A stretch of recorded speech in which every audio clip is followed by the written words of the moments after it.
Es un privilegio, como siempre decimos, estar aquí en este lugar, eh, aquí en este lugar, en el púlpito, nada más y nada menos que para exponer la palabra de Dios. Tremendas responsabilidades, como decíamos los otros días.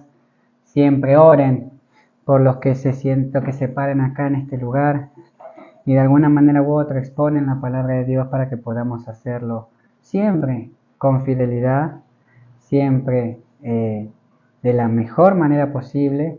Nadie es perfecto, podemos tener errores, eh, pero desde la capacidad que Dios nos dio a cada uno, poder exponer fielmente su palabra.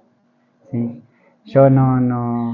Yo sinceramente creo que me falta muchísimo y escucho predicadores y teólogos y decir, wow, quisiera llegar a eso. Quizás para algunos el escucharme decir, wow, quiero llegar a lo que hace él. Y siempre está eso, pero necesitamos siempre ser humildes y dejar que Dios hable a través de nuestras vidas. Amén. Invito a ponerse de pie, vamos a continuar con nuestro estudio de la primera carta a los tesalonicenses. En esta ocasión comenzamos el capítulo 4, ¿sí? Capítulo 4, versículo 1. Y hemos titulado este mensaje, ¿cómo deben conducirse los creyentes? ¿Amén? Amén. Dice así la palabra de Dios. Por lo demás, hermanos, os rogamos y exhortamos en el Señor Jesús, que de la manera que aprendisteis de nosotros, cómo os conviene conduciros y agradar a Dios, así abundéis más y más. Porque ya sabéis qué instrucciones os dimos por el Señor Jesús. Pues la voluntad de Dios es vuestra santificación, que os apartéis de fornicación, que cada uno de vosotros sepa tener su propia esposa en santidad y honor, y no en pasión de concupiscencia como los gentiles que no conocen a Dios. Que ninguno agravie ni engañe en nada a su hermano, porque el Señor es vengador de todo esto, como ya os hemos dicho y testificado. Pues no nos ha llamado Dios a inmundicia, sino a santificación. Así que el que desecha esto no desecha a hombre, sino a Dios, que también nos dio su Espíritu Santo. Amén. Oramos. Te damos gracias, Padre bendito. Gracias por esta oportunidad. Gracias porque podemos abrir tu libro santo una vez más. Señor, quita toda humanidad, toda carnalidad de mí y tu Espíritu Santo me use y hable a través de mi boca, Señor. Los misterios, los secretos que hay en tu palabra, Señor, en estos versos que vamos a compartir. Bendice la vida de mis hermanos oyentes, los que están aquí, los que puedan vernos por medio de las redes, y tú seas glorificado, Señor, en el nombre de Jesús. Amén y amén. Pueden tomar asiento, mis hermanos. En este nuevo capítulo que hemos empezado, ¿sí?, nos indica la palabra de Dios cómo debemos conducirnos en esta tierra. Los versos anteriores del capítulo anterior recuerdan que hablan de la venida del Señor Jesús. Entonces, mientras nosotros esperamos la venida de Cristo, ¿cómo tenemos que conducirnos? Y por eso se hace el énfasis, se hace mucho hincapié en la palabra conducirse. Que os conviene conduciros y agradar a Dios. ¿Sí? En el primer versículo se ve esta palabra y en el verso 12 también, que lo vamos a ver más adelante, a fin de que os conduzcáis honradamente para con los de afuera y no tengáis necesidad de nada, dice el verso 12. Entonces, es interesante que nos gusta por ahí meditar, nos gusta hablar sobre la venida de Cristo, ¿sí? Pero, ¿cómo tenemos que vivir mientras esperamos la venida de Cristo? ¿Sí? ¿Por qué? Porque nuestros pies están aquí abajo. O sea, nosotros estamos acá, está bien, estamos proyectando al futuro, como muchas veces hemos explicado, lo que en teología se llama el ya, pero todavía no. En la mente de Dios ya está hecho, pero resulta que en nuestro mundo no está hecho, todavía no está completo. Pero tenemos que vivir entonces de una forma que complazcamos a Dios. Siempre existe el peligro, ¿sí?, de que podamos confiarnos Entonces, decir, llegar a cierto nivel espiritual y decir, bueno, listo, acá me quedo, me mantengo, ¿sí? Esto sé, esto puedo dar, y no tratar de ir mejorando más. ¿Se acuerdan que el miércoles por ahí yo les decía esto, ¿no? De que siempre podemos avanzar más. Nunca, hermanos, cometamos el error de estancarnos, de quedarnos donde llegamos espiritualmente. Listo, llegué a un nivel, estoy bastante bien, glorifico al Señor, la gente me respeta, podríamos decir, no sé lo que se nos ocurra. Acá me quedo. No, siempre puede haber algo más profundo para ir en el camino del Señor. ¿Sí? Y eso fue lo que Pablo le llama la atención a los de Tesalónica. Los de Tesalónica tenían, ¿sí?, un conocimiento amplio de la verdad. Pablo los había instruido, y aún recuerden que los primeros capítulos habla de que mandó a Timoteo para ver cómo estaban. Timoteo le trae buenas noticias, manda esta carta para afianzar la fe de los tesalonicenses, y siempre con esa idea de que no bajen los brazos, de que no digan, bueno, listo, ya está, estamos bien, ahí nos quedamos. No, siempre estar atentos a esas cosas, ¿sí? Por ejemplo, acompáñenme a Filipenses capítulo 3, ¿sí? Filipenses capítulo 3, ya les digo los versículos. 12, 3:12, dice el apóstol Pablo, no que yo lo haya alcanzado ya, ni que ya sea perfecto, sino que prosigo para ver si logro asir aquello para lo cual también fui asido por Cristo Jesús. Hermanos, yo mismo no pretendo haberlo ya alcanzado, pero una cosa hago, olvidando ciertamente lo que queda atrás y extendiéndome a lo que está delante, prosigo a la meta, al premio del supremo llamamiento de Dios en Cristo Jesús. ¿Sí? Así que todos los que somos perfectos, esto mismo sintamos, y si otra cosa sentís, esto también os lo revelará Dios. Un poco irónico. Pero en aquello a que hemos llegado, sigamos una misma regla y sintamos una misma cosa. ¿Sí? Entonces Pablo mismo dice, no es que ya llegué, sino que sigo. Y eso es lo que les enseña a los de Tesalónica. ¿Sí? Hermanos, nosotros podemos ser, y eso es una introducción, nosotros podemos ser una iglesia firme, una iglesia con conocimiento en la palabra, una iglesia que camina como Dios quiere que camine, pero no es un motivo para relajarnos y decir, bueno, listo, ya está. ¿Sí? ¿Amén? Entonces, R.C. Sproul, un teólogo que partió con el Señor hace pocos años, en su comentario en la Biblia de Estudio dice, lo voy a citar, Pablo elogia a los tesalonicenses por su progreso al aprender cómo agradar a Dios, pero también los desafía a abundar en ello aún más. ¿Sí? El apóstol reconoció la constante necesidad del crecimiento, de extenderse a lo que está delante, como dice Filipenses capítulo 3, versículo 13. ¿Sí? No podemos estar espiritualmente cómodos, por decirlo de alguna manera, porque al relajarnos, ¡zas!, vienen los problemas. ¿Sí? Entonces, vemos también acá que en los versos anteriores había gozo, ¿sí? Pablo se gozaba, y ahora en esta parte le da una pequeña exhortación, ¿sí? Y es interesante que dice, os rogamos. La palabra rogar en el griego tiene la idea de una sugerencia humilde, no, pidiendo por favor, ¿sí? No contiene el tono militar como una orden de un superior a un subalterno, sino que es algo más humilde, un pedido desde el amor, de la ternura. Yo me lo imagino a Pablo anciano. Por favor, hermanos, hagan tal cosa. Se los suplico, faltaría que les diga. Pero esa es la idea del término rogamos. ¿Sí? ¿Pero por qué? Porque somos hermanos en Cristo. Entonces, no hay jerarquías militares aquí. Somos todos hermanos, somos todos iguales. Porque Cristo pagó el mismo precio, con la misma sangre lo salvó a usted y me salvó a mí.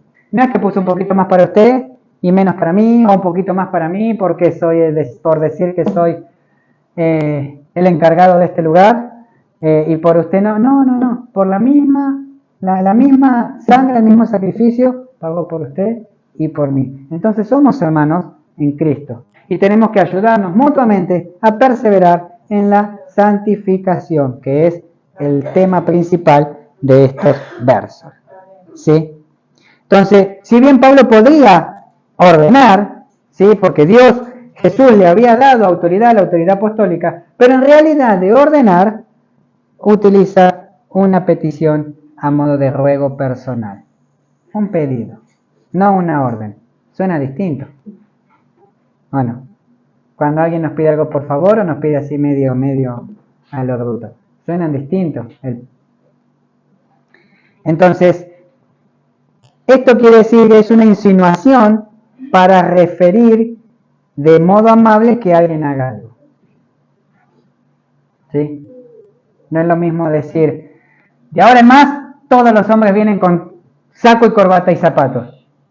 Va a sonar chocante a que digan, por favor, hermanos, miren, y por ahí les explique el por qué queremos cambiar eso. Entonces los hermanos van a entender, los hombres van a decir, sí, está bien. Y en la próxima reunión vienen todos de camisa, corbata y zapatos. Por dar un ejemplo. Entonces, igualmente, la palabra exhortamos, y recuerden, mis hermanos, que hemos hablado en unos capítulos anteriores, que esa palabra exhortar en el griego es la misma palabra que se utiliza para el Espíritu Santo. Es derivado de la palabra paracletos, ¿sí? Entonces, esta palabra en realidad quiere decir ponerse al lado y animar.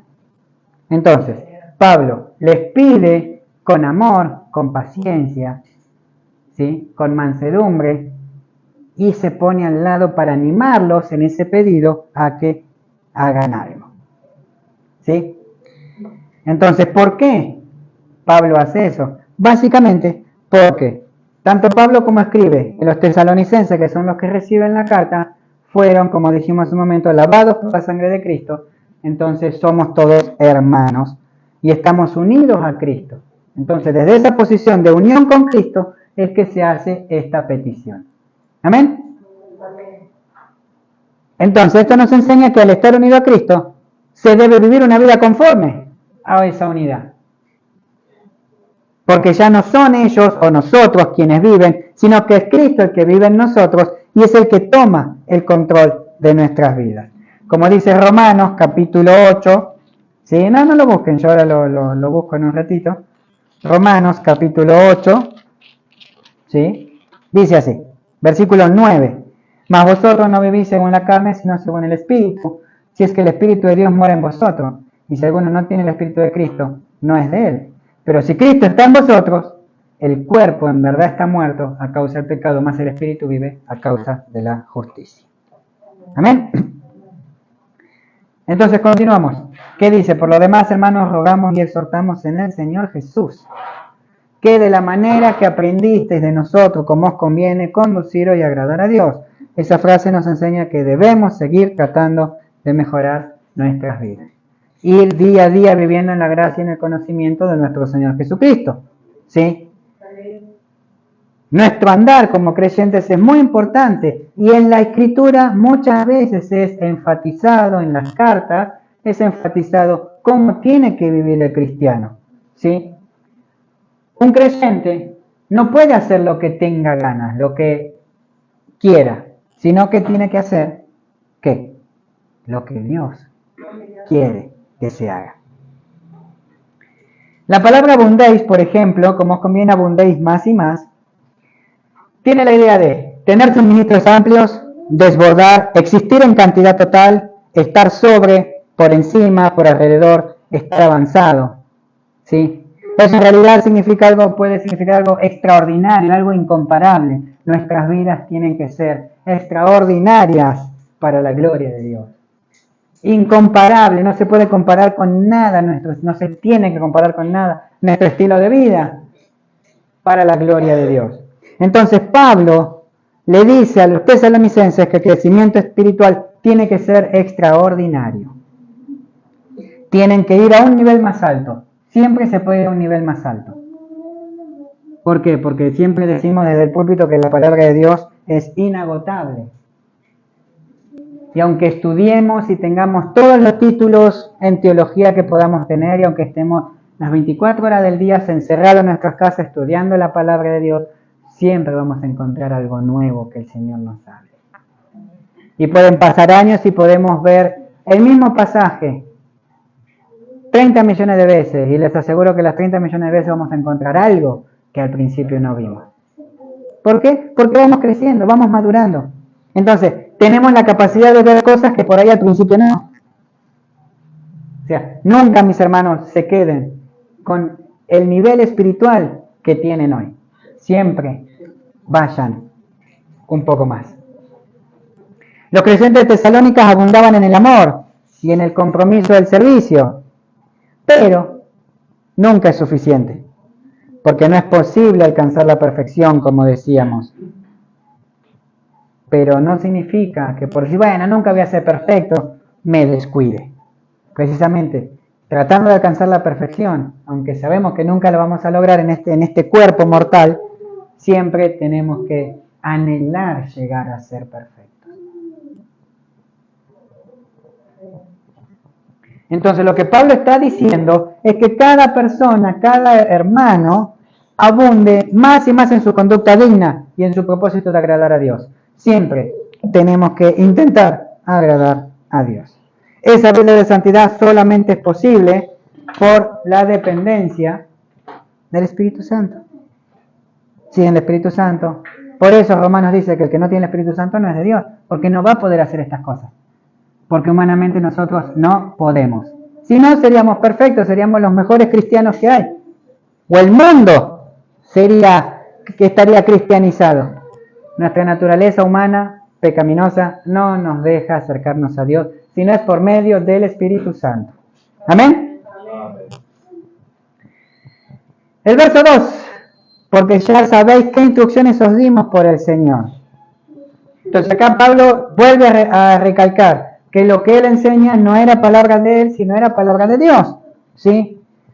Y acá vemos que cambia un poco el tono, porque la palabra instrucción, ¿sí?, tiene la idea de las órdenes dadas de un superior a un subalterno en el ámbito militar. No es que Pablo es el superior, sino que las palabras son ¿de quién? De Dios. Entonces Dios es el superior, el que nos ordena. Pablo dice, por favor, hagan caso a las órdenes que Dios nos dio.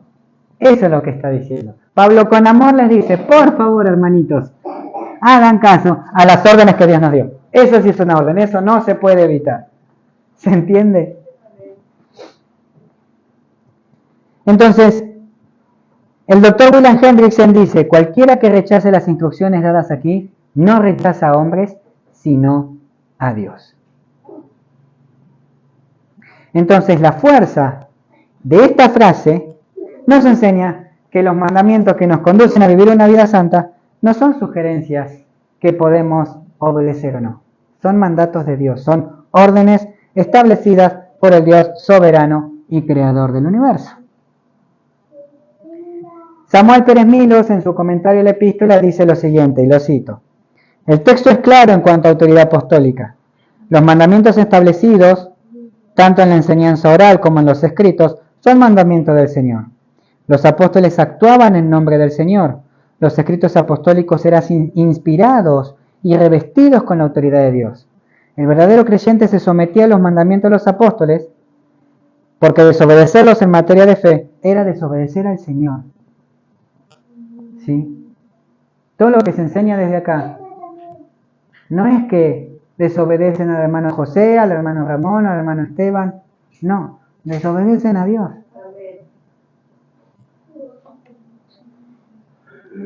Entonces, las palabras que el apóstol enseñaba y escribía eran mandatos de Dios.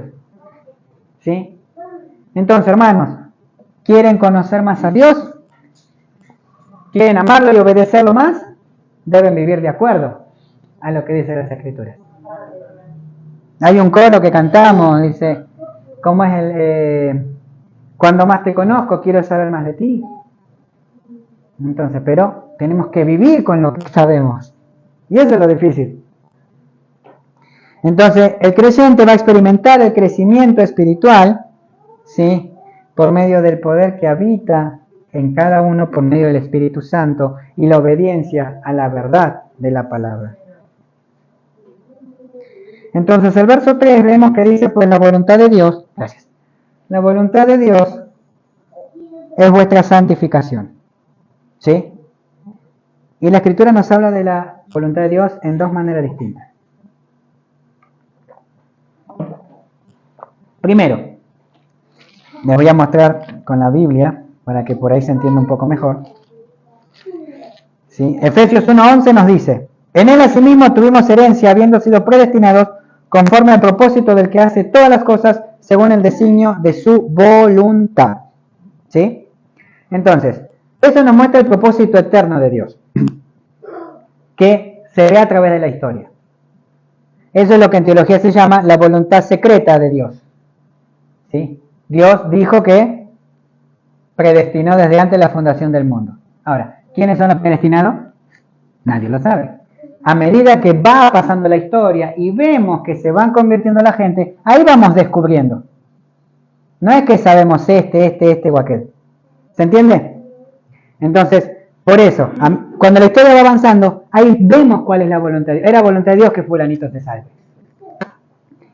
Y la segunda manera es a través de los deberes que Dios dejó escrita en su palabra.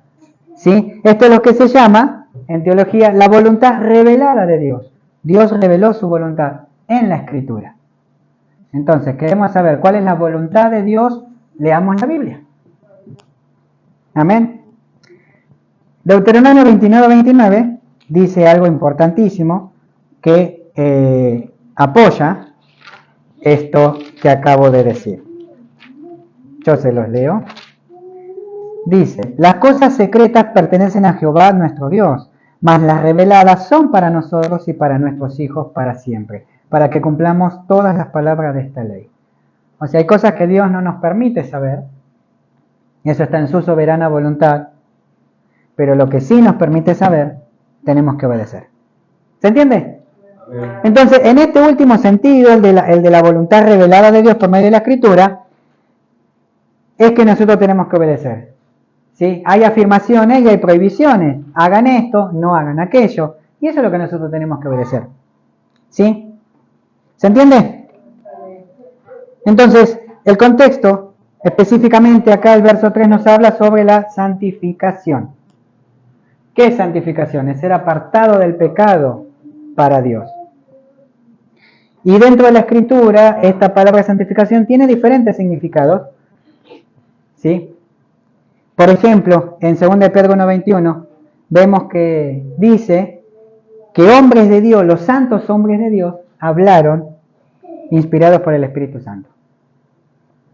Pero si conocemos las historias, estos hombres santos no parecían tan santos. Por ejemplo, Moisés. Estamos viendo ahora el libro de Éxodo los miércoles y estamos viendo cómo Dios está utilizando a Moisés.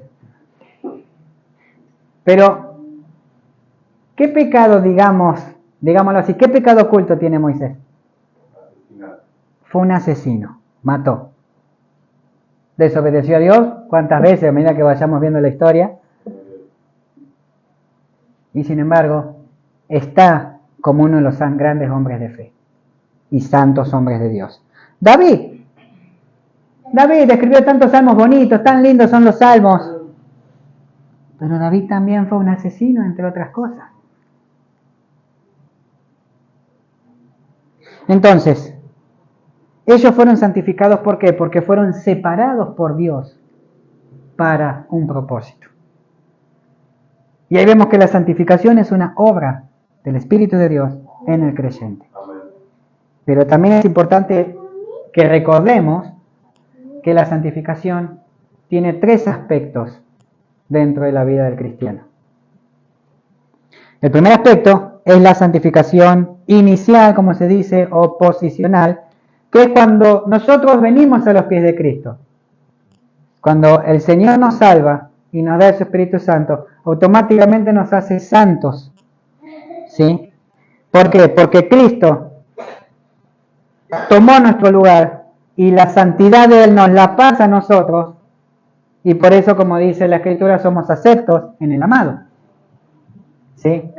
Entonces, nunca vamos a ser más salvos de lo que ya somos. El Señor nos salvó completamente y nos santificó.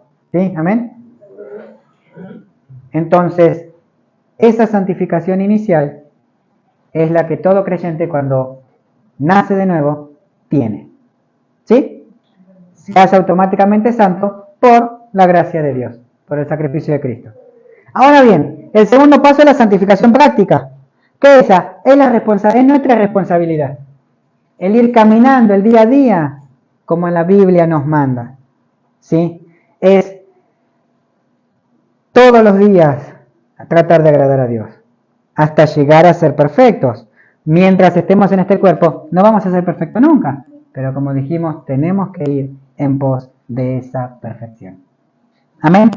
Y la última parte es la santificación total, que es así, es la perfección cuando Cristo venga a buscarnos y transforme nuestros cuerpos pecaminosos. ¿Sí? Entonces, ahora bien, surge una pregunta. ¿Por qué Pablo asocia la santificación con la fornicación? Básicamente, la fornicación tiene que ver con los aspectos y pecados que contaminan las relaciones íntimas. Si bien adulterio y fornicación entran en el significado de fornicación, la palabra esta, fornicación, tiene un amplio alcance que comprende todo aquello que es moralmente reprobable y pecaminoso en las relaciones de intimidad sexual. ¿Sí?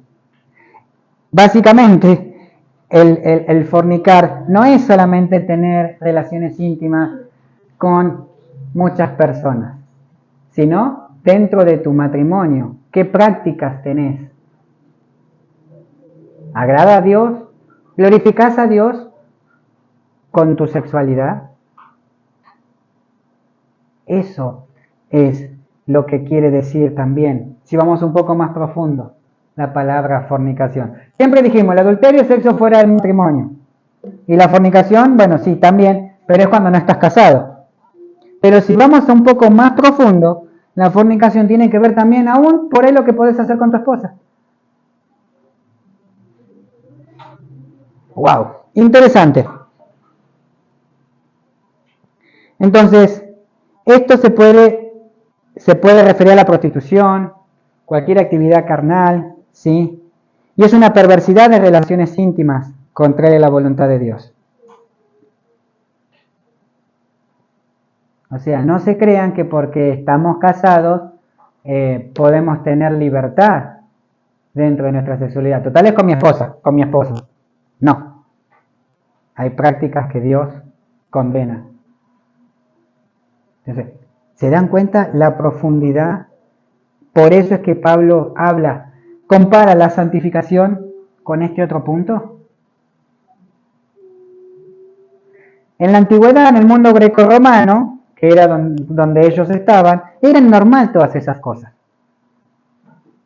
Entonces, por eso Pablo, cuando se convierte en los de Tesalónica, hace una aclaración.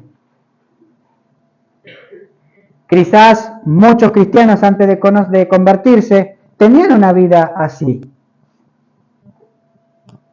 Y Pablo no solamente escribe acá, sino que en Corintios, 1 Corintios capítulo 6, dice algo parecido, ya lo buscamos.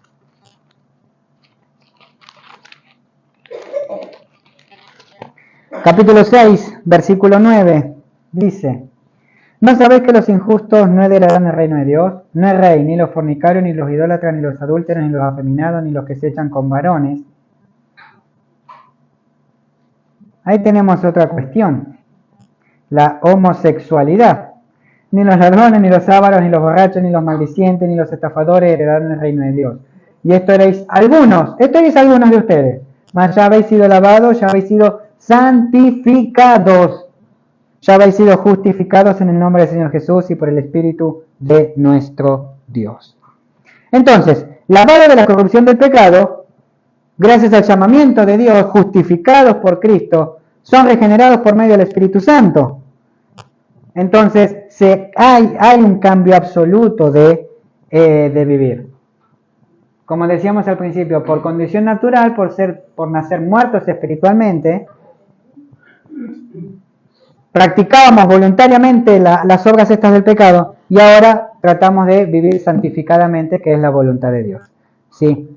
Entonces, la santidad vincula al creyente con la experiencia y la relación con Dios. La vida santa está íntimamente ligada con la comunión con Dios. ¿Se entiende? Y ahora el verso 4 tenemos algo interesante, porque vemos una traducción no del todo correcta de nuestra Biblia Reina Valera. Porque el verso 4 que dice que cada uno de vosotros sepa tener su propia esposa en santidad y honor. Antes de estudiar esto, siempre me llamó la atención por qué dice esto, de qué manera es mi responsabilidad tener, o nuestra responsabilidad tener a la esposa en santidad y honor. Medio raro. Estudiando ahora esto, veo que el término traducido, que el término traducido esposa, en realidad se traduce vaso. Y ahí es donde se hace difícil la traducción. Aquí se posee su propio vaso en santidad y honor. Exactamente. ¿Por qué? En varios lugares se usa la misma palabra. Estamos hablando, acuérdense que la escritura no fue escrita en castellano. Entonces, la misma palabra en griego que se usa acá para esposa, se usa, por ejemplo, en 2 Corintios 4:7, cuando se habla del cuerpo. 2 Corintios 4:7 dice: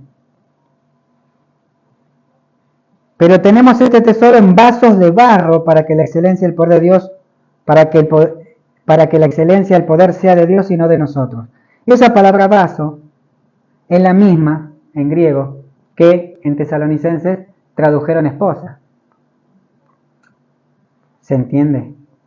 Tenemos un tesoro en vasos de barro, o sea, la gloria de Dios está en nosotros, que somos los vasos de barro. Entonces, también tenemos el apóstol Pedro, 1 Pedro 3:7, que dice que cuidemos, ¿cómo es? Cuidemos, honremos a la esposa como un vaso más frágil. O sea, un vaso más frágil, ahí está la palabrita esa más. O sea que tanto hombre y mujer delante de Dios somos vasos. La mujer es un vaso más frágil. Ambos somos frágiles. La mujer es más frágil. La mujer es más frágil. Y en el griego, esa palabra es la misma que está traducida. O sea, ¿qué les mostré? 3 pasajes, la misma palabra en griego, 3 significados distintos. Entonces, ¿cuál es el verdadero? ¿Y por qué? ¿Por qué explico esto? Porque depende del contexto, tenemos que entender nosotros qué es lo que dice. ¿Sí? Entonces, por ejemplo, la Nueva Versión Internacional dice, lo traduce así: que cada uno de vosotros aprenda a controlar su propio cuerpo de forma santa y honrosa, no en lujuria apasionada como los gentiles que no conocen a Dios.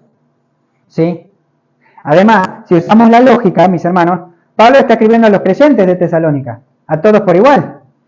Hombres, mujeres, no un solo género, sino las mujeres quedarían afuera de este consejo. Es para los hombres. Y si se le habla a los casados, Pablo se estaría contradiciendo, por ejemplo, cuando en 1 Corintios, capítulo 7, habla de la soltería. Porque Pablo habló de que es bueno que el hombre se quede solo. ¿Para qué? Para servir al Señor. Pero si no puede, no tiene ¿cómo es? Continencia, si no puede tener abstención sexual, bueno, casate para no quemarte. Pero Pablo aconseja quedarse solo. Entonces, si Pablo está hablando a los casados, básicamente, 1 Corintios 7 se está contradiciendo. Entonces, la exhortación es para todos, tanto para solteros como para casados, porque ¿qué es lo que se enfatiza? La santidad del cuerpo. Y también concuerda mejor con el versículo que sigue. No en pasión de concupiscencia como los gentiles que no conocen a Dios. ¿Sí? Entonces, ¿qué es la concupiscencia? Son acciones propias del pecado y de bajas pasiones. ¿Puede ser un poquito de agua, por favor? ¿Sí? El cuerpo tiene que ser mantenido santo porque es templo del Espíritu Santo. ¿Sí? Entonces, el verso concluye, muchas gracias, con la orientación y el alcance del mandamiento en santidad y honor. El cuerpo del cristiano debe vivir en santidad porque es un vaso honorable para Dios. Y miren qué interesante. Leamos Reina Valera, versículos 4, 5 y 6. Leamos. Que cada uno sepa tener su propia esposa en santidad y honor, no en pasión de concupiscencia como los gentiles que no conocen a Dios. Que ninguno agravie ni engañe en nada a su hermano, porque el Señor es vengador de todo esto, como ya os hemos dicho y testificado. El verso 6. Analicemos un poco. El verso 6, cuando yo lo leí millones de veces, ¿qué tiene que ver que uno agravie o engañe al hermano con los otros dos versos que hablamos anteriormente? Como que hay un cambio de tema de golpe. ¿No es así? Entonces, la Biblia de las Américas lo traduce de la siguiente manera. Cotejando con el griego vemos que es lo correcto. Y dice, que cada uno de vosotros sepa cómo poseer su propio vaso en santificación y honor, no en pasión de concupiscencia como los gentiles que no conocen a Dios. Y el verso 6 dice, y que nadie peque ni defraude a su hermano en este asunto. ¿En qué asunto? En lo que está en los versículos de arriba. ¿Sí? Entonces esto nos enseña que la exhortación sobre la limpieza de vida, dejando las prácticas de una moral corrupta en cuanto a relaciones personales, añade la conducta entre los hermanos. Es decir, hablando en criollo, que nadie quiera chamullarse a alguien para obtener un beneficio sexual. A eso se refiere. El contexto nos habla de eso. Que yo hable o que alguien hable con un hermano o una hermana, bueno, con un hermano, ni hablar si es del mismo sexo, ya estamos todos locos. Pero que alguien se acerque a un hermano o una hermana con intenciones carnales para satisfacer su deseo sexual.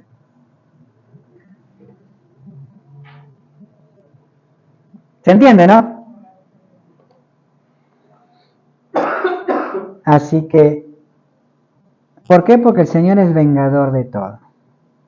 También, ojo, puede interpretarse de una manera común, ¿no? Es decir, no debemos ofender ni engañar a los hermanos, ¿sí? Pero si seguimos la línea del contexto, creo que lo que he dicho anteriormente es más lógico. Entonces el verso sigue diciendo que el Señor es vengador y significa que solo Dios tiene el derecho a la venganza. Si te hacen algo, déjalo en las manos de Dios.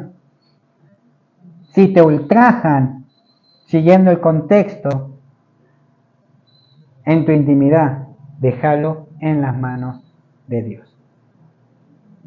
¿Por qué? Porque Dios es el que pone juicio y castigo.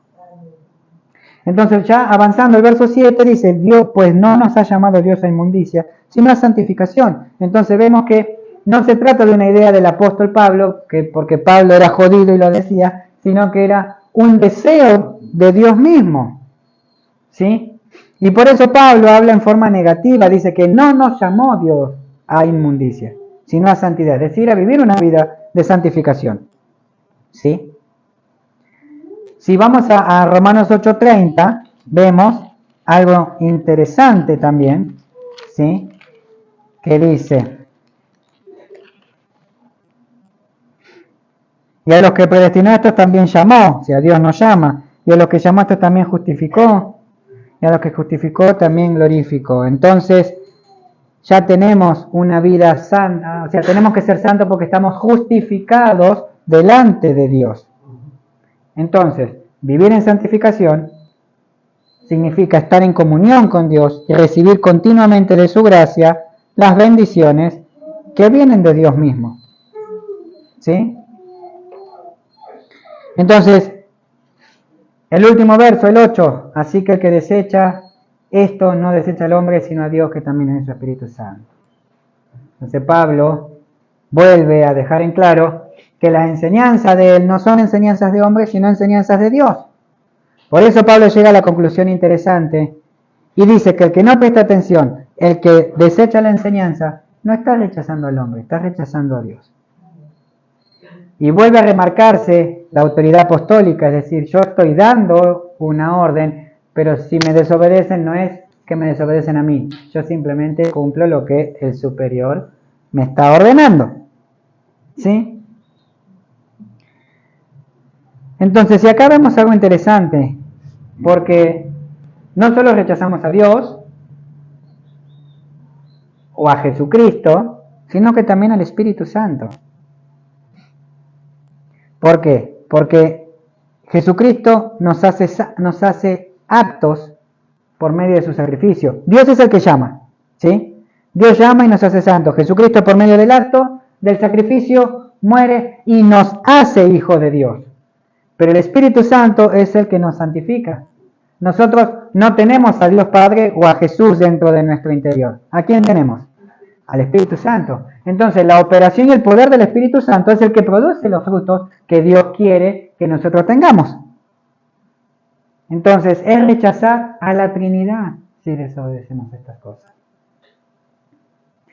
Y esto nos enseña que el problema es grave, porque rechazar el llamado a una vida de santificación es contrariar, es decir, es rechazar el testimonio de la palabra de Dios y el trabajo del Espíritu Santo en nuestras vidas. Y acá, ¿qué dice? Que también nos dio su Espíritu Santo. Entonces, Pablo dice que el Espíritu Santo está en los creyentes. Y no algunos, sino todos los creyentes. Como dijimos en Romanos, el que no tiene el Espíritu de Dios no es hijo de Dios. El Hijo de Dios se caracteriza por tener el Espíritu Santo. Y porque sí, va a pecar, va a caer, pero trata de vivir en santidad. ¿Se entiende? Entonces, nadie es regenerado por la acción del Espíritu de Dios. Nadie es regenerado sino por la acción del Espíritu de Dios, el Espíritu Santo. Entonces, ninguno puede vivir una vida cristiana sin la ayuda del Espíritu Santo. Entonces, para finalizar, ya voy a citar al pastor John MacArthur que dice: la exhortación del apóstol a los tesalonicenses debe llevar a todos los creyentes a hacer caso fiel de estas palabras y usar con diligencia los medios que Dios les ha dado para abstenerse de toda la forma de pecado. Amén. Oramos. Cierren sus ojos, vamos a orar. Dios y Padre, te damos gracias en esta mañana. Gracias, Señor, por tu palabra. Ayúdanos, Dios. Ayúdanos, Señor, a ser santos. Para tu gloria, Dios. Glorifícate y exáltate, Dios, en el nombre de Jesús.